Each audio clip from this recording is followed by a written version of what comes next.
안녕하십니까. 안양 만안도장에서 신앙하고 있는 강용태 도생이라고 합니다. 최근에 아내와 새 아이들과 함께 이렇게 입도해서 신앙을 같이 하고 있습니다.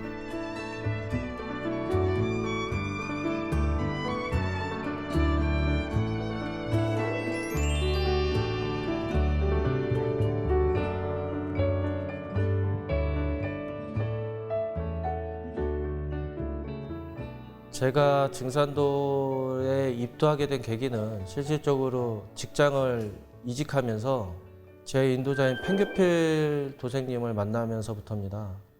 나중에 안 사실이죠. 증산도를 한다는 사실은. 근데 이제 서점에 가서 지금은 안 그렇지만 예전에는 그 책을 한 달에 꼭 2번 정도는 서점을 방문해서 스테디셀러라든지 뭐 이런 거를 주로 봤었어요.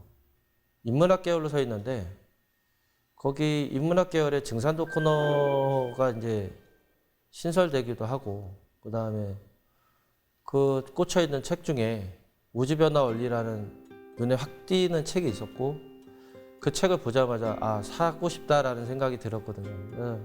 팽교필 도생님한테 아, 농담 반 진담 반으로 이 책 좀 사주면 안 돼? 이러니까 그 책은 어려운 책이고 이해하기 어려우니까 이 책을 한번 본다고 하면 이 책을 사줄게, 이런 거예요. 그래서 에이 뭐 우주변화 원리 뭐 제목만 어렵지 뭐 이런 식으로 얘기는 했었거든요.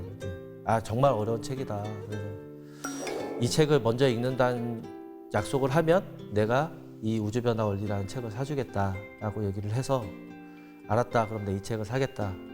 예, 그러고 나서 이제 집에 가서 다시 이제 펴보게 된 책이 사실은 이 우주변화 원리라는 책이지만 제가 보고 싶었던 책이잖아요. 근데 어려워서 안 되겠다.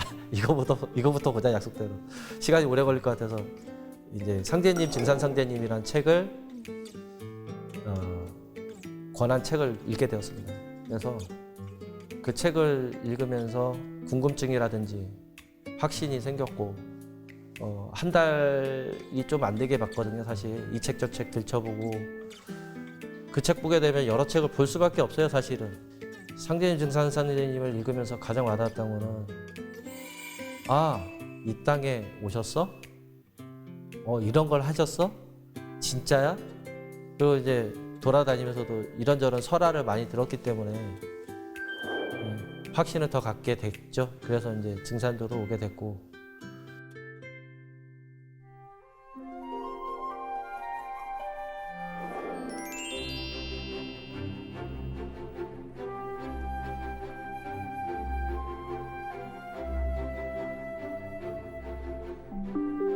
그 당시에 그 성도님들이 굉장히 반겨주셔서 그래, 도장 분위기가 상당히 좋구나 이렇게 인식을 했었고, 같이 수행을 해보자고 얘기를 했기 때문에 이제 수행을 했는데, 수행이 제가 여태 그 했던 기도라든지 뭐 이런 거보다 월등하게 나아서 저 수행만 하면 안 되냐고 할 정도로 수행 기운 때문에 다녔던 기억이 있습니다.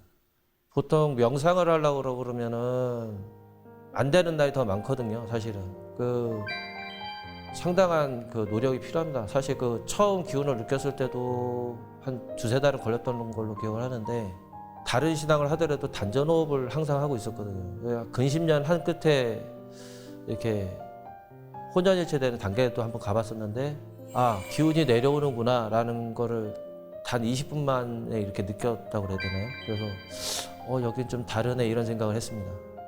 제가 이제 선천의 때가 좀 많았었기 때문에 제 고정관념이 굉장히 강해서 사실은 좀 권했지만 수행이 이제 너무 좋아서 안 한다는 말은 못하고 망설이다가 이제 더 이상 미룰 필요가 없구나 하고 나서 한 달이 좀 안 돼서 입도 공부를 시작했습니다. 제가 이렇게 좀 건방진 것도 많았었기 때문에 입도하자고 계속 권해주신 장덕한 포장님한테도 상당히 감사하고, 좀 싫을 법한데도 제 말투라든지 그런 게 좋은 편은 아니었거든요. 그 당시만 해도. 근데 따뜻하게 항상 말해주고 반겨주시고 그랬던 윤상희 포감님이라든가 김교선 성도님한테 이렇게 많은 도움을 받았던 것 같습니다. 우리 인도자도 그렇고요. 네.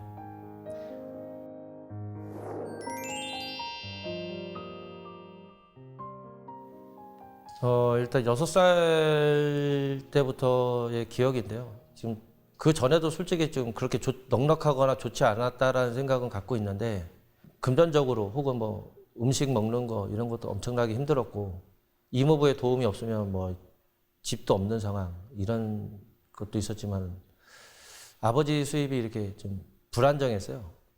좀 이렇게 폭행도 있었기 때문에 사는 것 자체에 대해서 좀 회의적이긴 했거든요. 예.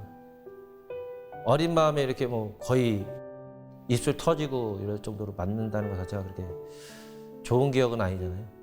방 안에 이렇게 웅크리고 있으면 우울하고 그랬죠. 예. 그러다가 이제 구도를 이제 생각하게 된 이유가 10살 때, 9살에서 이제 10살 넘어가는 겨울에 이제 또 사건이 하나 있었는데, 그때도 엄청 또 집안적으로 안 좋은 일이 있었어요. 그래서 이거 왜 살지라는 생각을 하다가 제가 평상시에 다니던 이제 교회라든지 불당에 어느 쪽으로 갈까 이런 고민을 좀 하게 됐고, 스님을 하자니 부모님이 슬퍼할 것 같기도 하고, 그다음에 제가 생각해도 슬프고, 그래서 아니다, 이거 목사를 해봐야 되겠다 하고서 이제 새벽 기도를 나가기 시작했습니다. 근데 그 당시에 그 100일 기도를 이제 어린 나이에 100일 기도를 마음 먹고 이제 갔어요. 뭐 일찍 일어나 한 5시 반에 일어나서 가고, 늦게 일어나 한 6시 반에 일어나서 꼭 1시간의 기도를 하고 왔는데, 한 7, 80일 정도 될 때 그 사이일 거예요. 100일이 좀 안 돼서 체험을 하게 됐는데, 제가 꿈을 꾸고 있어요. 누워 있는 걸 분명히 압니다. 자고 있다라는 걸 아는데 여기 이렇게 싹 하고 일어나거든요. 바로 요 코앞에서 이런 하얀 동글, 아주 이제 바늘만한 구멍이 하나 열리는데 거기로 혼이 싹 빨려 들어가더라고요. 예. 올라갔더니 구름 위에고 바로 앞에 궁전이 보이는 거예요. 엄청나게 큰데 문이 열려 있어서 들어갔습니다. 근데 안에서 동양 성자들이 이렇게 왼쪽에 앉아 있었고, 그다음에 이제 서양 성자들이 오른쪽에 앉아 있는 거예요. 그래서 쳐다보면 저분은 누구구나, 저분은 누구구나 이렇게 다 아는데, 그 한쪽 의자가 비어 있었어요. 그리고 큰 의자로 있는데 이렇게 눈치를 살살 보면서 이제 쳐다보고 있을 거 아닙니까? 뭐 성자들 서 있는데 감히 까볼 수는 없잖아요, 아무리 어려도. 그래서 갑자기 비수로 이렇게 딱 하고 한 이쯤이에요. 이쯤 위치에 큰 의자인데 그 의자는 한 요 정도 되거든요. 근데 요 정도 되는 위치에서 비수로 딱 뭐 이렇게 말씀이 나오는 거예요. 이렇게 빛이 찬란한 하얀 비수로 계신데, 널 왜 불렀는지 아느냐 이런 식으로. 그냥 가만히 있었죠. 그러니까 너의 기도가 참 기특해서 불렀다 이렇게 말씀하시더라고요. 그 말씀하는 중에도 흰자리가 이제 한 자리가 비어 있으니까 이렇게 쳐다볼 거 아닙니까? 예. 쳐다보니까 저 자리가 탐나냐고 이렇게 물어보시더라고요. 그래서 제 성자들 다 앉아 있는데 어떻게, 저는 아무 일반인이잖아요. 그러니까 이제 감히 말은 못 하고 가만히 있으니까 웃으시더니 저 자리 주인을 찾으라고 그러면서 이제 숙제라고 하시면서 내려 보내셨거든요. 내려올 때도 이제 똑같은 현상이었긴 하지만 다른 분들은 꿈처럼 그렇게 가셨다 그러는데, 저는 올라갔다가 내려오면서도 내가 이제 들어앉는구나 이런 느낌을 받고서 들어갔기 때문에 그게 꿈이라고 생각은 안 합니다. 그 이후에도 한번 뭐라 그러죠? 영혼을 이렇게 나가는 거 유체이탈이라고 하잖아요. 유체이탈도 한 두 번 정도는 했었거든요, 직접적으로. 예, 그래서 그건 꿈이 아니라고 확신을 하고 있습니다.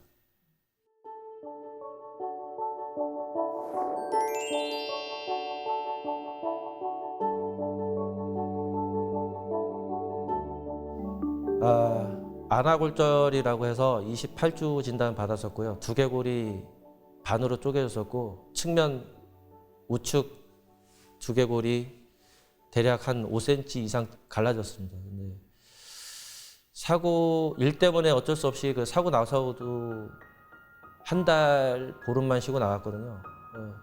거래처들이 계속 전화가 빗발치고 있었기 때문에 어쩔 수 없이 나갔는데, 요추가 이제 4번, 5번이 나가고, 두 번째 사고에서 3, 4번이 나가고, 또 이제 무릎도 인대가 끊어졌던 경험이 있기 때문에 큰 사고 때문에 절룩절룩 거렸었고, 그다음에 뭐 팔은 인대가 끊어졌던 그 신경계가 다시 다른 쪽으로 이어져 있는 상태고 그렇습니다.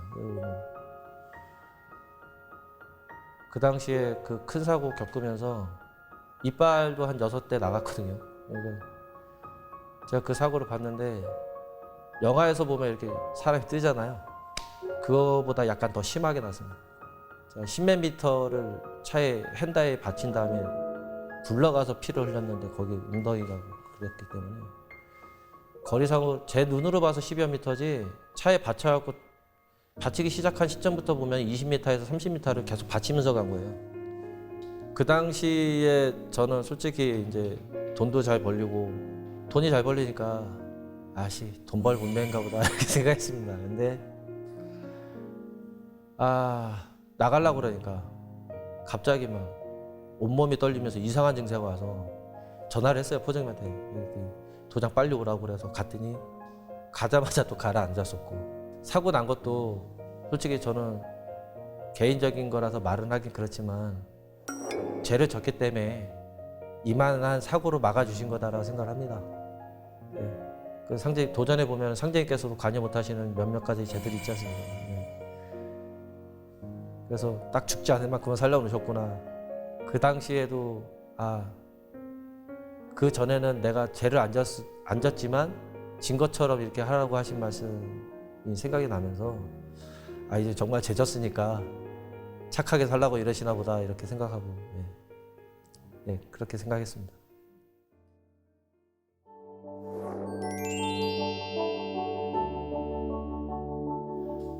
저 입도 초기인데요. 입도하고 나서 이제 모든 걸 다 뒤로 하고 100일 수행 들어갔거든요. 근데 아마 그것도 100일이 좀 안 돼서요. 한 8, 90일 정도 사이인데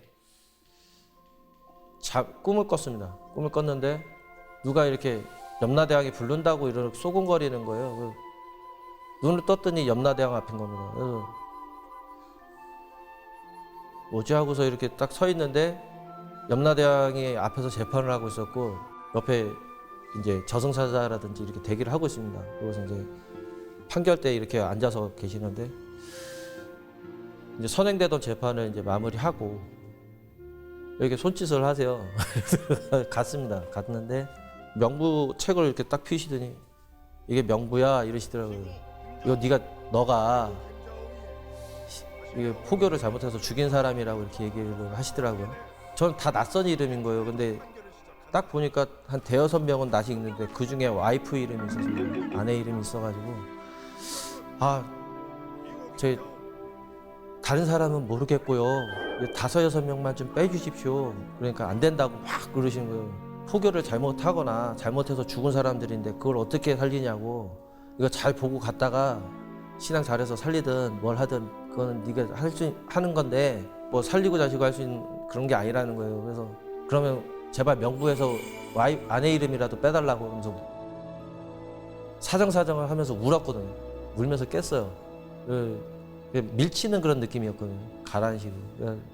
그때 아무튼 일어나서 애들 엄마한테 제가 거의 반사색이 돼서 얘기했거든요. 애들 엄마가 이제 깜짝 놀라가지고 왜 그러냐고. 평상시에 이제 제가 신도 체험 쪽을 좀 많이 하는 편인 것 같아요. 그래서 애들 엄마가 제 말은 아예 무시를 못하고 묻길래 이제 자초지종을 얘기했고요. 그래서 이제 나중에 아주 사실인데 친구들을 만나서 흡사석에서 들은 얘기입니다. 제가 증산도에 대해서 이제 포교를 하기 위해서 수행했으니까 포교를 해야 되잖아요.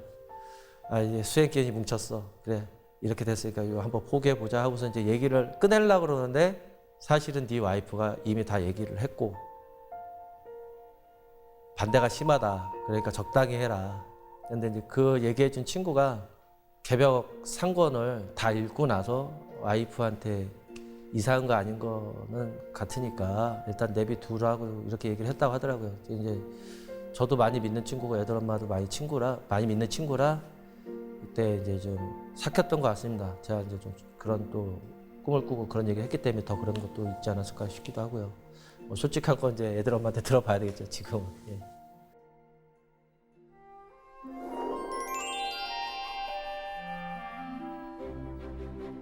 작년 5월인데요. 큰애가 이제 아프다고 하더라고요. 그래서 병원에 가라. 병원에 갔는데 아무 진단명이 안 나와요. 뭐 CT도 찍고 MRI도 찍고 일단 의학 진단이 안 나오니까 직감상 좀 이상하잖아요. 그때 이제 좀 칠성경을 좀 읽었습니다, 사실은.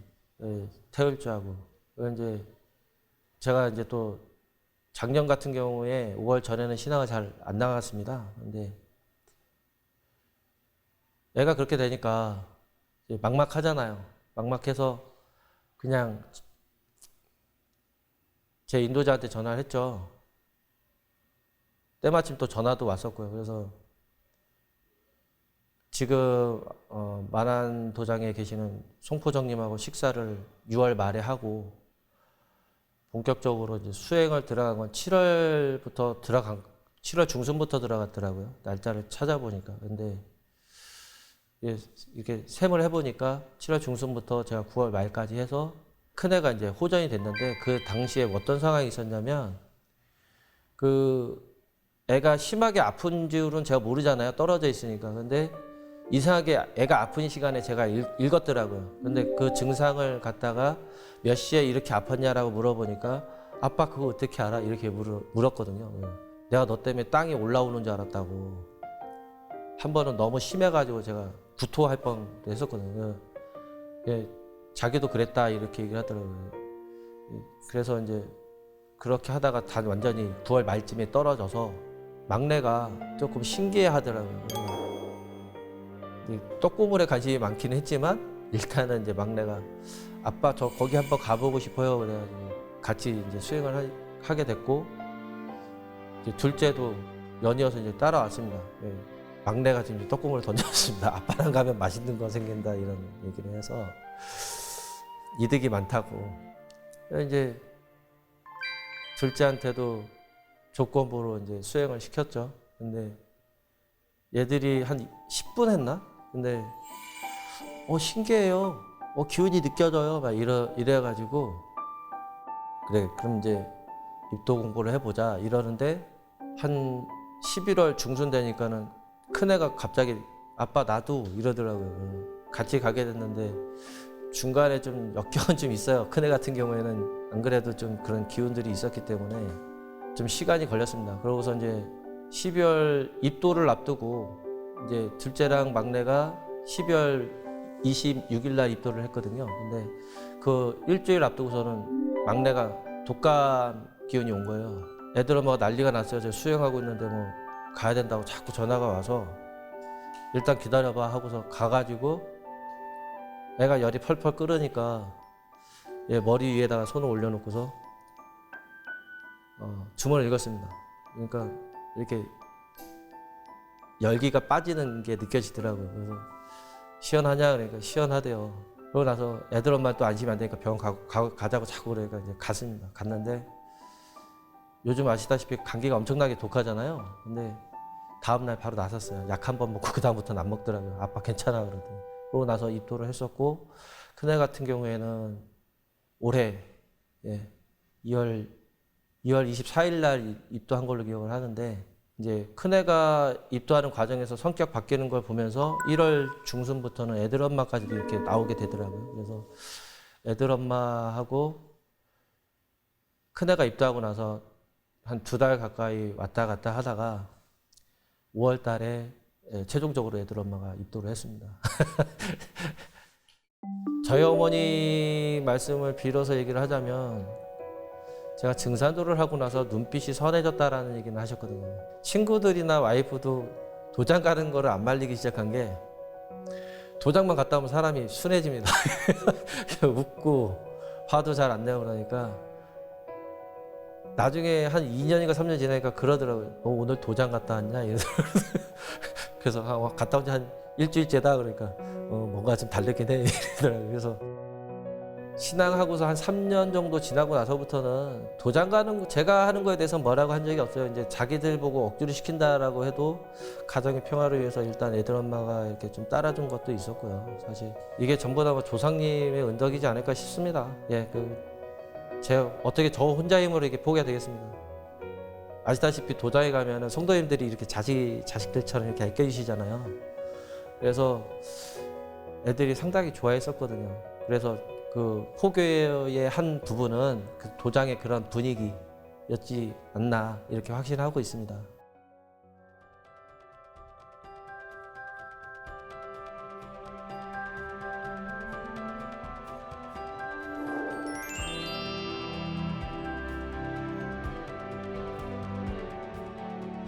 최근에 이제 포정님 앞에서, 송거님 앞에서 이제 이런 발표를 한 적도 있는데, 상제님에 대해서 제대로 알려고 그러면 도전 1편 1장부터 1편 10장, 그다음에 도전 2편 30장은 기본적으로 연달아서 10번 정도 읽으면 상제님의 신원과 오신 연유를 알 수 있습니다. 이렇게 말을 하거든요. 누구를 보든.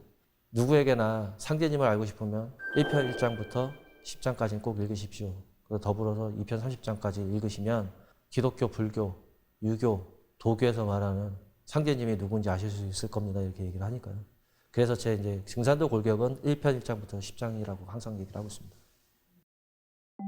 상제님께서 이제 말씀하시기를 수은시에 독일장존 사불입이라 하나 나는 진신견수 복선내라 하노라 이렇게 말씀하셨거든요.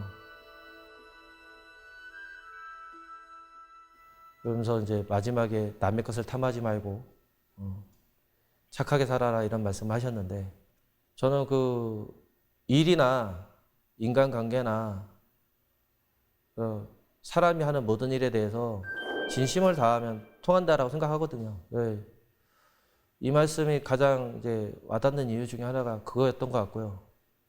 제 인생에 있어서도 나중에는 너만한 놈이 없더라라는 얘기를 참 많이 들었기 때문에 진심은 통한다라고 생각을 하고 있습니다. 그래서 이 말씀 항상 소중히 생각하고 이걸 바탕으로 살아야 된다고 생각합니다.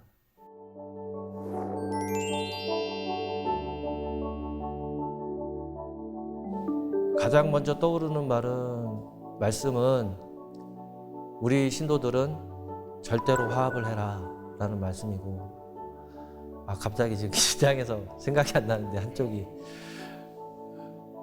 참 인상 깊었던 게 이제 아내하고 남편 사이에 이런 대화를 하면 얼마나 즐겁겠냐. 그러니까 이렇게 서로 해주면서 화합을 해라 라는 얘기를 하셨을 때 저렇게 좀 나도 도량을 갖고 모든 사람을 대하고 그래야 된다고 생각을 하는데, 도장에서도 그렇게 필요하지 않습니까? 그래서 항상 내가 잘난 거 스스로는 잘났다고 생각할지언정 그 사람들한테 앞에서는 항상 화합을 하기 위해서 나를 낮춰야 된다라고 말씀하셨기 때문에 우리 일은 사람을 구하는 일이고 상제님의 도는 그것을 완성하는 거기 때문에 인간의 자세로서 항상 필요하다고 생각하는 말씀이라서 깊이 새기고 있습니다. 우리는 상제님을 대신해서 천지를 집행하는 대행자요 천하의 길잡이다. 상제님께서 하신 일이 그 오죽이나 하겠는가. 1억 만분지의 1도 거짓이 없다. 1%의 거짓도 없다는 말씀은 저희가 신앙을 함에 있어서 정말로 떳떳하게 누구한테도 말할 수 있다는 확신을 주신 말씀이시고, 내가 그런 것을 하고 있다는 것은 내 자신한테도 더 당당할 수 있기 때문에 저 말씀을 상당히 좋게 생각하고 받아들였었습니다.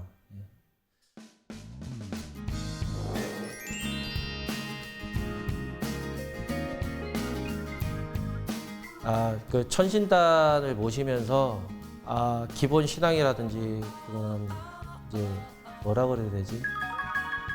기운을 느끼는 것 자체가 좀 안정됐구나, 편안하구나 이런 것도 좀 느끼고요. 그다음에 다른 분들은 어떻게 느낄지 모르겠지만 제가 생각하는 신단을 모신다는 것은 하늘로부터 상제님과 태모님으로부터 기운을 직접 내려받고 조상님과 함께하고 있기 때문에 더 좋지 않은가 싶습니다. 증산도 신앙의 대의는 육인포교의 완성이고, 일단 속육임을 완성하고 나서 건육임을 완성하는 게 신앙의 대의가 돼야 되지 않을까 싶습니다.